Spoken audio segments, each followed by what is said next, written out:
ಶ್ರೀ ಗುರುಭ್ಯೋ ನಮಃ. ಶ್ರೀ ಗಣೇಶಾಯ ನಮಃ.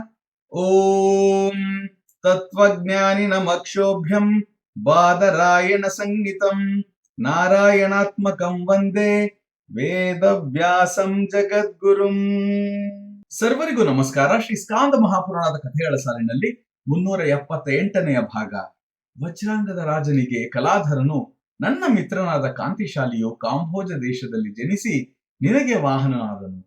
ನಾನು ಕಸ್ತೂರಿ ಮೃಗವಾಗಿ ಜನಿಸಿ ನನ್ನ ದೇಹದಿಂದ ಹೊರಸೂಸುತ್ತಿದ್ದ ಸುಗಂಧದ ಮದದಿಂದ ಕೂಡಿ ಈ ಪರ್ವತ ಪ್ರದೇಶದಲ್ಲಿ ಸಂಚರಿಸುತ್ತಿದ್ದನು.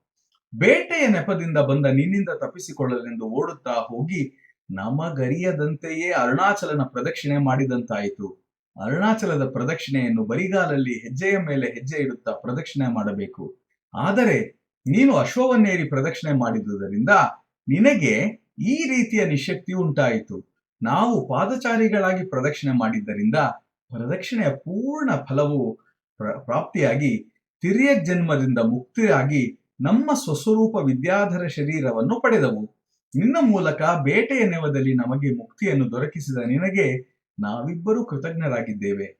ನಿನಗೆ ಸದಾ ಮಂಗಳವಾಗಲಿ. ಹೀಗೆಂದು ಹೇಳಿ ತಮ್ಮ ಲೋಕಕ್ಕೆ ತೆರಳಲು ಹೊರಟ ಅವರಿಬ್ಬರನ್ನು ವಜ್ರಾಂಗದ ರಾಜನು, ನೀವಂತೂ ಅರುಣಾಚಲೇಶ್ವರನ ಮಹಿಮೆಯಿಂದ ಶಾಪಮುಕ್ತರಾದಿರಿ. ಆದರೆ ನನಗೆ ಹೇಗೆ ಮತ್ತೆ ಶ್ರೇಯಸ್ಸಾಗುವುದು?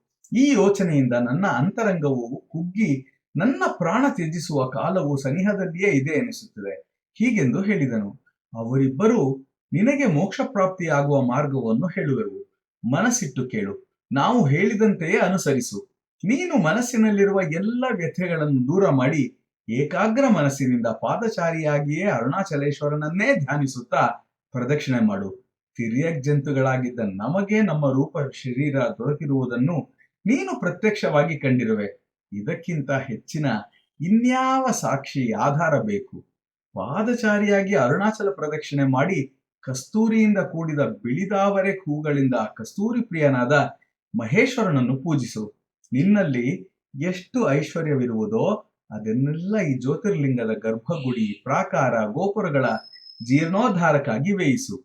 ಶೀಘ್ರದಲ್ಲಿಯೇ ನಿನಗೆ ಮನು, ಮಾಂಧಾತೃ, ನಾಭಾಗ, ಭಗೀರಥರಿಗೆ ಪ್ರಾಪ್ತವಾದಂತೆ ಅದಕ್ಕಿಂತಲೂ ಅಧಿಕವಾದ ಉತ್ತಮವಾದ ಸಿದ್ಧಿಯು ಪ್ರಾಪ್ತವಾಗುವುದು.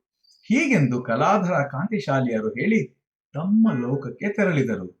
ವಜ್ರಾಂಗದ ರಾಜನು ಸಂಶಯರಹಿತವಾದ ಮನಸ್ಸಿನಿಂದ ಏಕಾಗ್ರ ಚಿತ್ತನಾಗಿ ಅರುಣಾಚಲೇಶ್ವರನ ಧ್ಯಾನ ಪೂಜೆಯಲ್ಲಿ ತೊಡಗಿದನು. ಹೀಗೆಂದು ನಂದಿಕೇಶ್ವರನು ಮಾರ್ಕಂಡೇಯನಿಗೆ ವರ್ಣಿಸಿದನು. ಬಂಧುಗಳ ಇದರ ಮುಂದುವರಿದ ಭಾಗವನ್ನು ನಾಳೆ ಶ್ರವಣ ಮಾಡೋಣ.